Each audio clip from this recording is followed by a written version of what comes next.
Hola, muy buenas tardes. Mi nombre es Rosario Ferrer y yo soy la asesora en línea.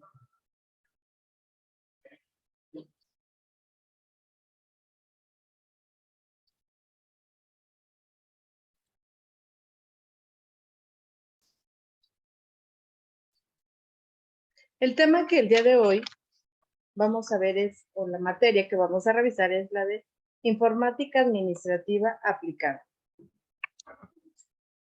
Los temas que veremos hoy son antecedentes históricos, derechos de autor, aplicaciones de uso de software, seguridad y auditoría en sistemas.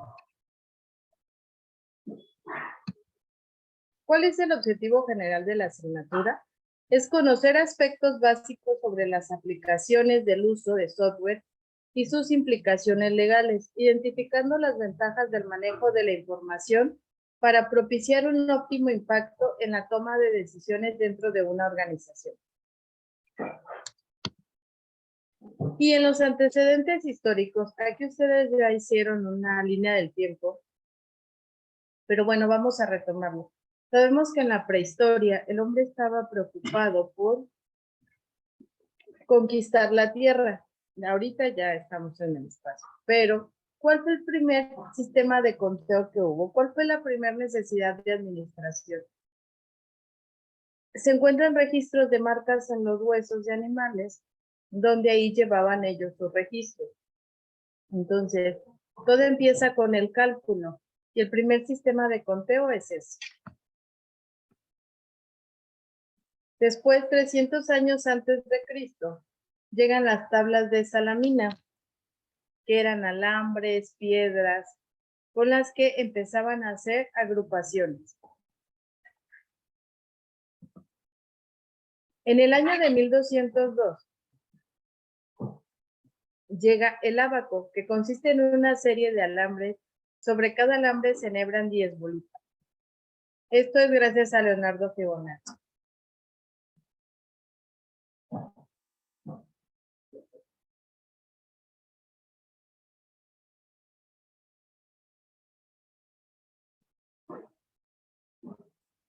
A comienzos del siglo XVI se hizo un cambio de sistema numérico. Pasamos del sistema romano al sistema decimal por dos razones. Una, en principio era muy complicado hacer cálculos con letras, y aparte de que era más complicado, los resultados no eran tan exactos.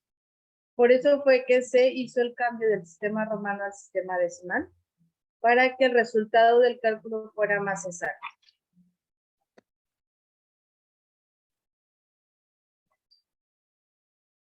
¿Existe o apareció la pascalina? Vamos a ver el día.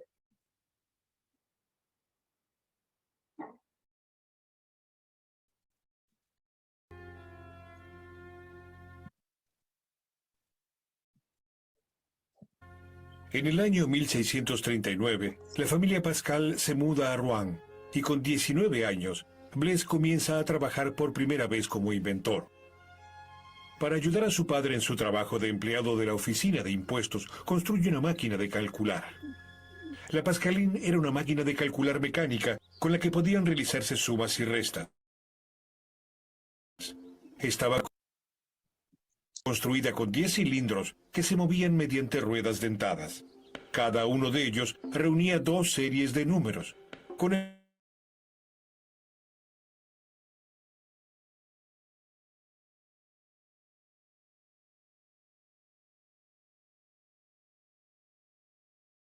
tomaba el cilindro de decenas adyacente y lo giraba a una posición. Ahora solo restaba leer el resultado. 12.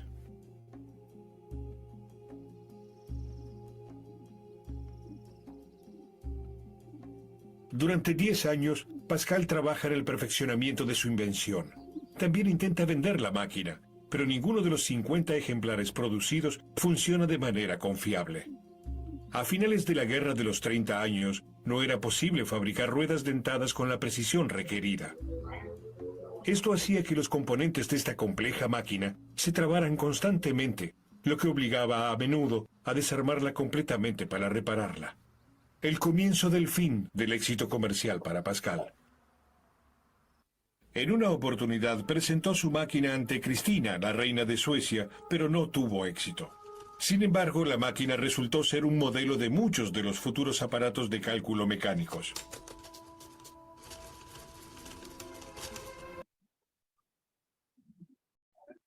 ¿Por qué si no era tan confiable es importante la pascalina? Porque fue la primera máquina que permitió no solo hacer el cálculo, sino que nos permitía reservar el resultado. Por ejemplo, cuando utilizamos el ábaco, podemos hacer nuestras agrupaciones o nuestras operaciones, pero si por accidente se cae el ábaco, no sabemos en qué íbamos, no sabemos qué resultado teníamos, no sabemos qué número si ya habíamos sumado, habíamos multiplicado. Entonces nuestro resultado se pierde. La pascalina nos permitía, o fue la primera máquina de cálculo que permitió reservar el resultado. ¿Por qué no fue confiable? Bueno, porque en esos años era muy complicado fabricar las partes de esta. Y no solamente eso, además de que era complicado, Blaze era el único capaz de desarmar la máquina. El día de hoy, si tenemos una calculadora y se descompone, la verdad es que es más fácil conseguir otra que hay de precios muy accesibles y en casi cualquier papelería la encuentras. Entonces, muchos, o por lo menos en mi persona, yo no sé arreglar una calculadora. Es más fácil cambiarla por otra. En estos años no existía, entonces pero la pascalina fue bien importante en la historia del cálculo por ser la primera máquina que no solo hacía cálculos, sino que también reservaba los resultados.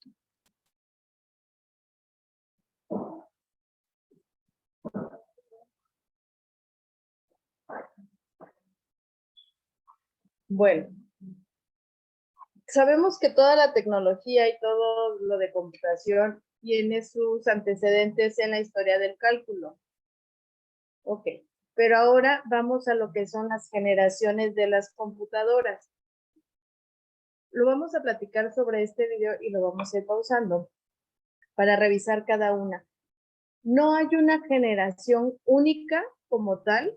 Cada autor la define según el tiempo de aparición, según el cambio de componentes, según el cambio de tamaño, que todo va relacionado de la mano.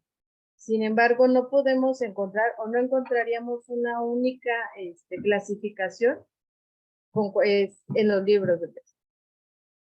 Y hablando de la generación de las computadoras, la ciencia de la computación es relativamente nueva. Surge con el desarrollo de la mecánica y la industria a principios del siglo XX. Por un ratito, piensa en todo lo que puede hacer un computador. Exacto, los computadores muchas veces hacen cosas de humanos. Calcular, memorizar, moverse, enviar correos, jugar. Pero para lograr esto, es necesario que una persona le diga exactamente qué, cómo y cuándo hacerlo. Hablando de esto, siempre les digo a los alumnos de computación, deben de tomar en cuenta que el ser humano es el que toma las decisiones. Las máquinas, las computadoras única y exclusivamente siguen instrucciones. Al final de cuentas, quien las termina programando es el ser humano. O sea, lo programe. Si los computadores y los programas trabajan juntos, la programación en realidad se trata de dar órdenes. Pero, ¿cómo llegamos a la informática de hoy? La historia es larga, desde el ábaco hace más de 4000 años, pasando por un comerciante de textiles que, en 1800, demostró que las máquinas podían ser controladas por sistemas binarios al ordenar códigos de ceros y unos para dar instrucciones a un telar. Harta agua ha pasado bajo el puente hasta hoy. La historia es muy interesante. Detengámonos en 1936, cuando los científicos Turing y Church plantearon que una máquina era capaz de resolver cualquier problema matemático que pudiera representarse a través de un algoritmo. Esto cambió, de verdad, la historia de la humanidad, porque permitió desarrollar el primer computador, el tatarabuelo del computador que tú estás usando ahora. Así, basado en ese modelo, nació en Inglaterra el primer computador capaz de ejecutar programas almacenados. ¿Recuerdas qué edad tenías cuando aparecieron los smartphones y los tablets? Muy bien, pero para llegar hasta ellos se debió pasar por varias generaciones de computadores que permitieran alcanzar ese nivel de desarrollo tecnológico. La primera, en los años 50, permitía que los procesos mecánicos se convirtieran en eléctricos, ahorrando tiempo y espacio. Aquí nace el lenguaje de máquina. En ese momento nace el tatarabuelo de la computación moderna. La segunda generación, el tatarabuelo, aparece en los 60, con el transistor, que permitió el desarrollo de circuitos. Perdón, en la primera generación eran los tubos de vacío, que están hechos de fibra de vidrio, o estaban hechos de fibra de vidrio, y ahí las combinaciones empieza el lenguaje máquina. El lenguaje máquina es el sistema binario que se compone de ceros y unos. Ustedes podrán ver en su pantalla un gráfico, un video, una imagen, texto. Sin embargo, para la computadora se representa o se lee con ceros y unos. La combinación de estas se hacía, la representación en primera instancia y la primera generación en los años 50 fue a través de los tubos de vacío. En los años 60 aparece el transistor. Mejorando el rendimiento de los computadores. A mediados de los 60 llega la tercera generación, con el desarrollo de los chips, que consumían menos energía y redujeron notablemente el tamaño de los computadores.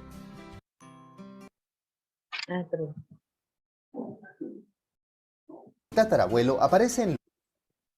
No solamente de generación en generación las computadoras iban siendo más potentes, iban siendo más pequeñas. Recordemos que la primera máquina, que fue la máquina analítica, necesitaba toda una habitación, era demasiado costoso. No solamente la estructura o la máquina, sino el mantenimiento que ésta requería.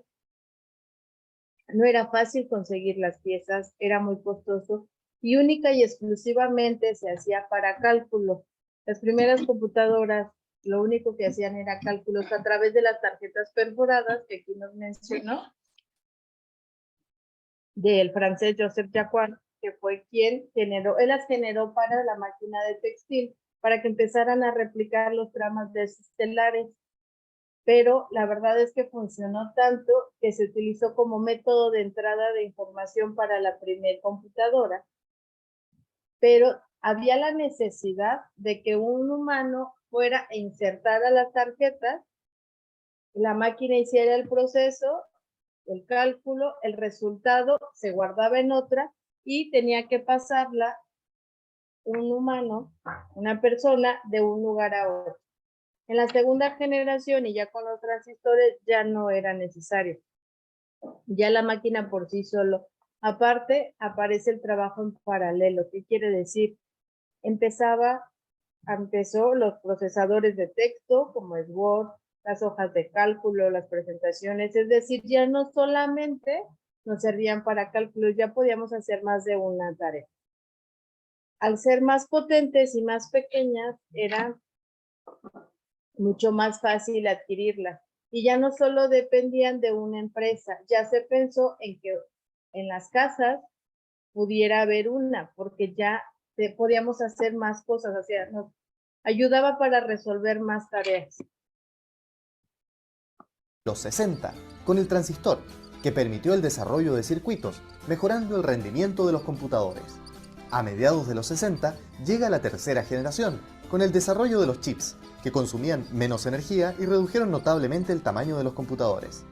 El bisabuelo de tu computador seguía siendo manejado solo por ingenieros, físicos y matemáticos en las grandes compañías. La cuarta generación, en los años 70, está marcada por la aparición del microchip y el desarrollo del microprocesador que pusieron los computadores personales al alcance de todos. El abuelo de tu computador empezó a ser usado en empresas más pequeñas e incluso en las casas. La quinta generación nace entre los 80 y 90. Cuando aparecen las computadoras personales, llega la definición de hardware y software. ¿A qué le llamamos hardware? A todos los dispositivos físicos, a todo lo que se puede tocar. No solamente consta de el mouse, la pantalla, el teclado, el CPU, la cámara. Por ejemplo, tu celular sería el hardware de tu dispositivo. ¿Y qué es software? Software es todo aquel programa o aplicación que puede trabajar con este. No se puede trabajar, no se puede prescindir de alguno de ellos. Es decir, yo puedo tener mi equipo funcional, pero si por algo se moja y se daña la lógica, se dañan los programas, ya no me sirve, ya no puedo utilizarlo porque no tengo la parte lógica que le manda las instrucciones. Y si pasa al revés, no puedo tocar, siempre les digo, a ver, agarren su teléfono. ¿Pueden tocar WhatsApp? No. ¿Pueden tocar el Facebook? No. ¿Por qué? Porque finalmente siempre vamos a estar tocando el dispositivo físico. Entonces es imposible que podamos manejar un programa si no es a través o mediante un dispositivo físico. A eso se le llama, y el día de hoy cuando hablamos de software, no solamente lo encontramos en una computadora, realmente ya la mayoría de los dispositivos que empiezan a ser inteligentes ya traen software. Ya tenemos refrigeradores con software, tenemos vehículos donde la computadora y trae software. Tenemos las freidoras eléctricas o de aire que ahora están de moda. Tiene programación por tiempos, este es un software. Un reloj que ya es inteligente, el smartwatch, entonces ya trae software. Entonces no solamente es decir, ya los programas ya no son exclusivos de una computadora, de una laptop.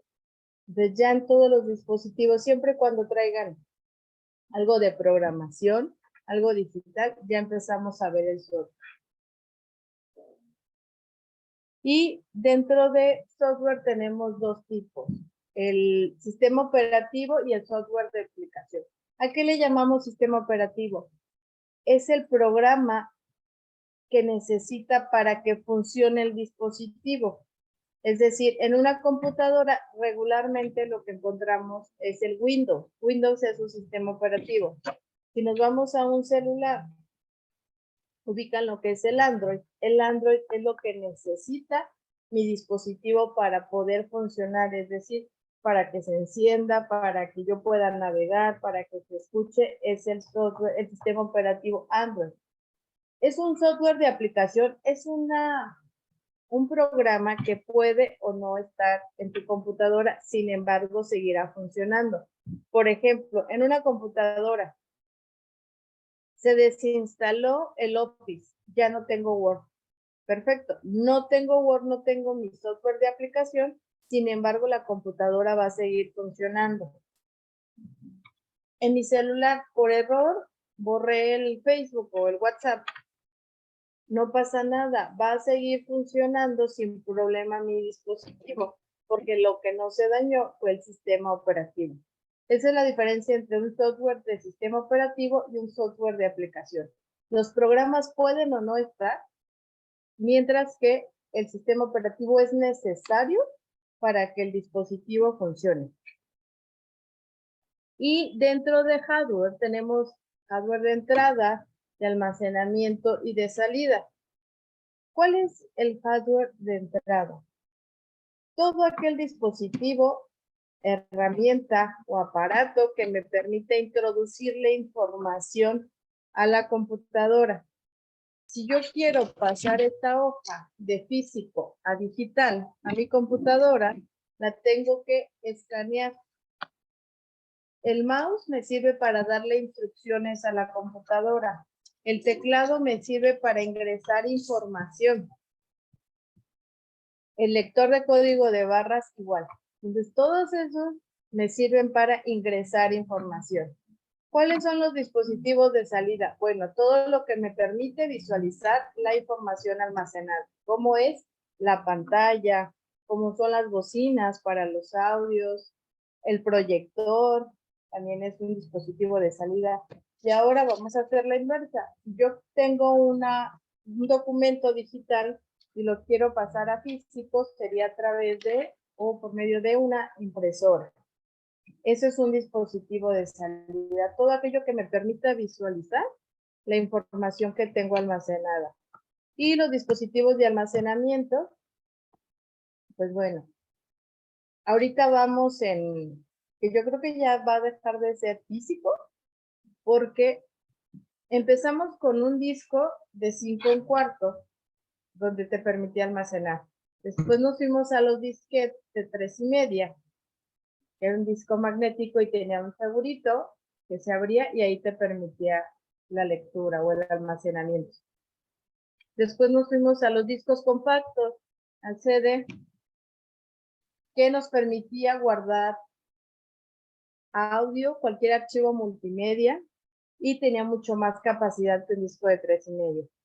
Después brincamos a lo que fue una memoria USB, yo creo que sin problema las manejan. Pero ¿qué pasaba? Que se te olvidaba en el pantalón, se te mojó, gracias a Dios a tu información. Se te caía, gracias por tu información. Se te perdió en el camino, llegaste sin ella, pues no había manera de conseguir la información que tenías guardada en esa USB. Como es la única que tenías, la metes en los software, en las computadoras de los cibers o de Office, o andas imprimiendo donde siempre hay virus, y se echó a perder tu información. Era muy vulnerable la información 3,5, y el día de hoy nuestro sistema de almacenamiento es el espacio en internet, la nube, famosa nube, y lo hacemos a través del Drive, del Dropbox. Sí, ya no dependes ni siquiera de un dispositivo físico para poder acceder a tu información. Sin embargo, sí necesitas acceso a internet para poder acceder a él. Yo puedo olvidar mi computadora e irme a trabajar y requiero algo de mi información, de mis carpetas que tengo almacenadas en la nube. Puedo hacerlo desde mi teléfono, puedo hacerlo desde el teléfono de un compañero, puedo hacerlo desde cualquier otra computadora, y voy a ver mi información tal cual la tengo yo almacenada en mi computadora.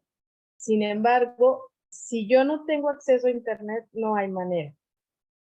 Son los pros y los contras, pero el día de hoy, la verdad es que la información está dejando de ser dependiente de un dispositivo físico para ser parte de software, para ser parte de un dispositivo lógico.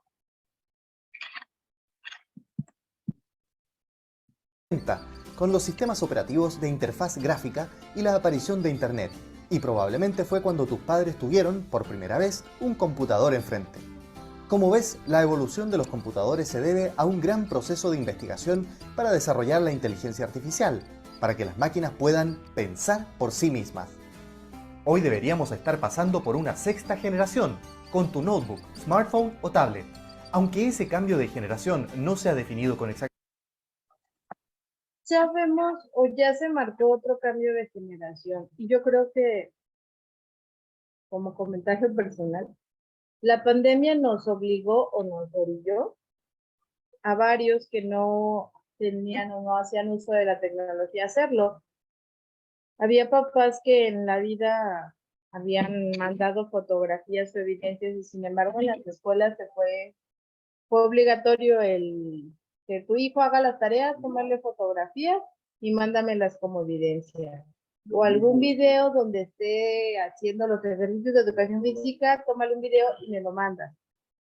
Entonces sí marcó una generación. Los trabajos, las empresas quitaron sus espacios físicos para hacer que sus reuniones virtuales, las videollamadas, las videoconferencias, bueno, creo que llegaron para quedarse. Entonces, a varios nos obligaron a actualizarnos, a otros a empezar a hacer el uso de la tecnología. Por eso es que ya se vive otra generación. Que, como bien lo dice ahorita o La en el ciencia de la video, computación todavía es no relativa. está definida en los libros, y como les digo, aquí en este video te presenta 6 generaciones. Puedes leer algún libro sobre inicios de la informática y te va a presentar 5 generaciones, 4 generaciones.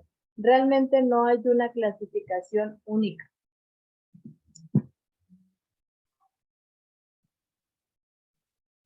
Bueno, hablando de los derechos de autor, sabemos que es el reconocimiento que hace el Estado a favor de todo creador de obras literarias y artísticas previstas en el artículo 13 de la Ley Federal de Derecho de Autor, en virtud del cual otorga su protección para que el autor goce de prerrogativas y privilegios exclusivos de carácter personal y patrimonial. Los primeros integran el llamado derecho moral y los segundos el patrimonial. Pero, para que nos quede más claro, vamos a ver esto. Todo comienza cuando una idea se concreta en un proyecto y da como resultado una obra. La obra es toda creación intelectual y original que puede ser expresada en cualquier forma conocida o por conocerse. Entonces quedamos que es una obra intelectual original. El autor y la obra están íntimamente vinculados y al ser esta una creación que refleja la personalidad de su autor, nos preocupamos por protegerla de usos no autorizados por parte de terceras personas. Como autores de una obra, tenemos derechos que nos protegen. Entre ellos, tenemos a los derechos patrimoniales y los derechos morales. Toquemos a fondo qué significa e incluyen cada uno. Los derechos patrimoniales son los derechos exclusivos que le permiten al autor beneficiarse económicamente de sus obras. Entre los derechos patrimoniales tenemos los siguientes derechos: derechos de reproducción, comunicación pública, distribución y transformación de la obra, siendo el autor el único que puede autorizar o prohibir que esto suceda. Estos derechos son temporales, porque dura toda la vida del autor, más 70 años después de su muerte. Son transmisibles, porque se pueden licenciar o transferir, y son renunciables, porque el autor puede decidir no gozar de estos derechos. En cambio, los derechos morales son los que están vinculados con la personalidad del autor, y por ello son derechos irrenunciables, no son negociables y deben respetarse siempre, incluso después de su muerte. Entre los derechos morales tenemos el derecho de paternidad, que es el derecho del autor a que se le reconozca como el creador de su obra. Derecho de divulgación, es el derecho del autor a que se respete el cómo, cuándo y dónde se difundirá su obra o de lo contrario no darla a conocer. Derecho a la integridad, es el derecho del autor a que su obra no sea deformada, mutilada, modificada o destruida. Recuerda que el autor de una obra puede licenciar o transferir cualquiera de sus derechos patrimoniales, no sus derechos morales. También existe un servicio brindado por el Indecopi, que es el registro de obras que certifican la existencia y autoría de su creación.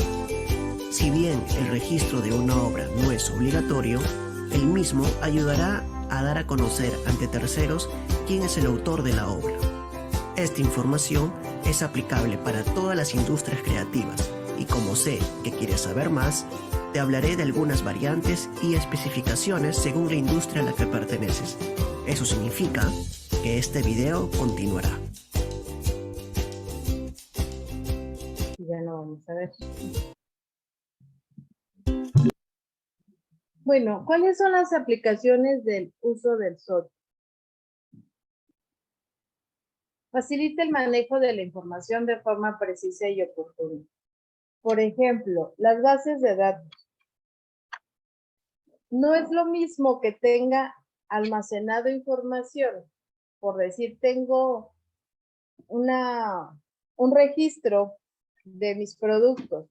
Si esa información a mí no me permite hacer análisis, hacer filtros, hacer formularios, hacer una consulta, todo debe de ser información con significado. ¿Qué quiere decir? Que me ayude a tomar decisiones.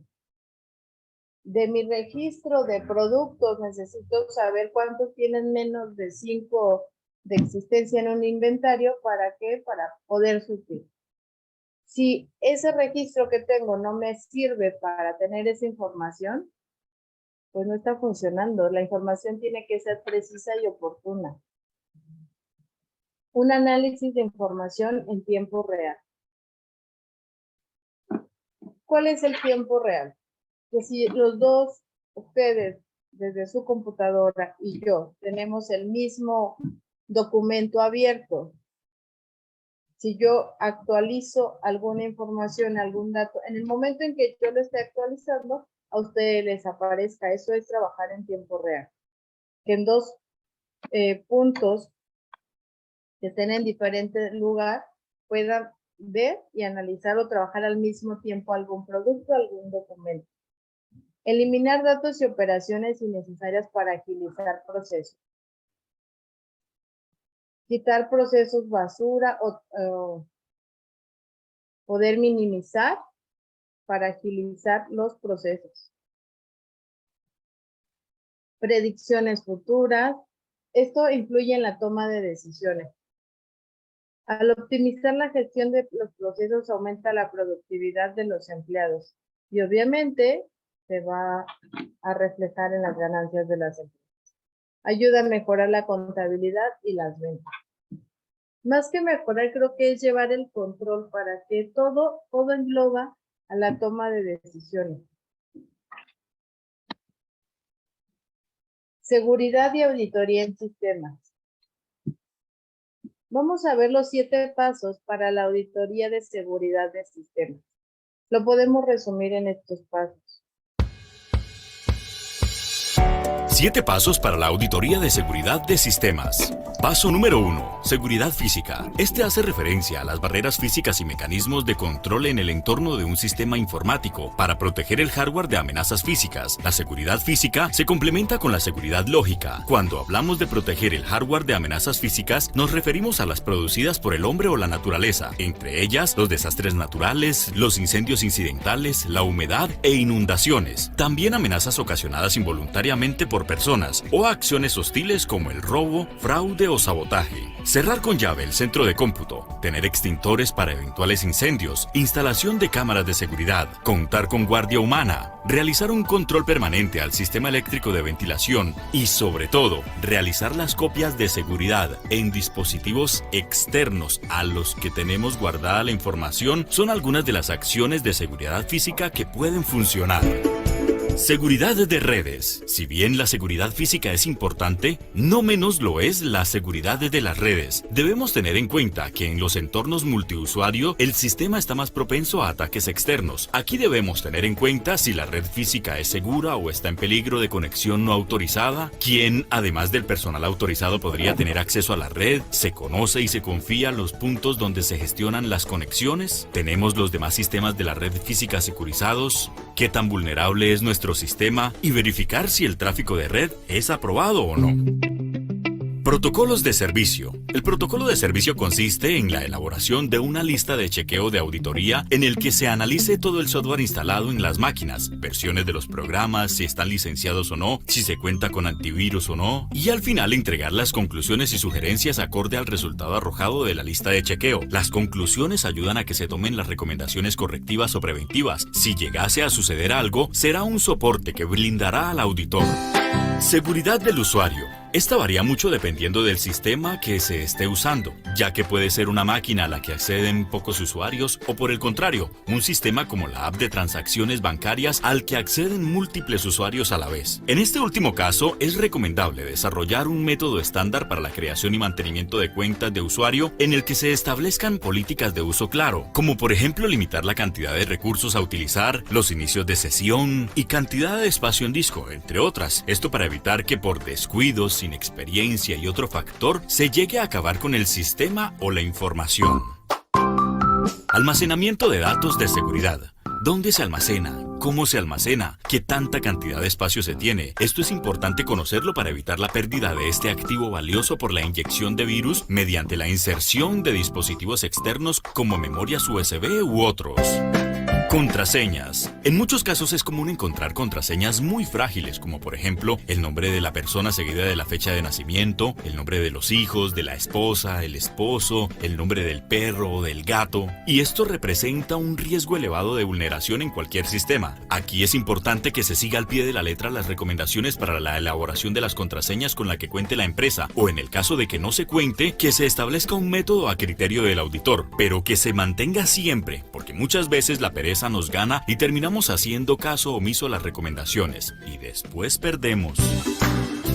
Administración del sistema. Aquí el administrador de la información, En este caso, el administrador de la base de datos debe mirar constantemente si se presenta algún tipo de anomalía en la misma o si se han presentado algunas vulnerabilidades. Esto en cuanto a la base de datos. Pero si es en el servidor, pues es recomendable mirar los visores de sucesos con los que éste cuenta. Todo con el único fin de evitar la pérdida de información.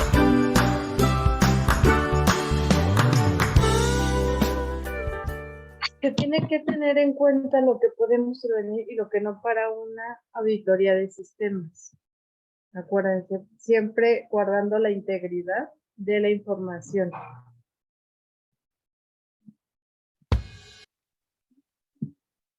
La necesidad de una auditoría de sistemas. La auditoría informática está directamente relacionada con la complejidad de la organización, la cual se puede medir principalmente base a su tamaño y a la cantidad de información que maneja. Algunas situaciones que justifican la realización de una auditoría de sistemas es el crecimiento de la información, sistemas obsoletos y la falta de controles. Bueno, cualquier duda o comentario estoy disponible tanto en la plataforma como en mi correo institucional rferrer@unisan.edu.mx. La verdad les ha ido muy bien en las actividades que me han enviado, que me han hecho llegar. Muchas gracias a la plataforma. De igual forma, sigo pendiente, tanto en la plataforma como en mi correo. Mi nombre es Rosario Ferrer y yo soy su asesora en línea. Usted muy bien. Muchísimas gracias.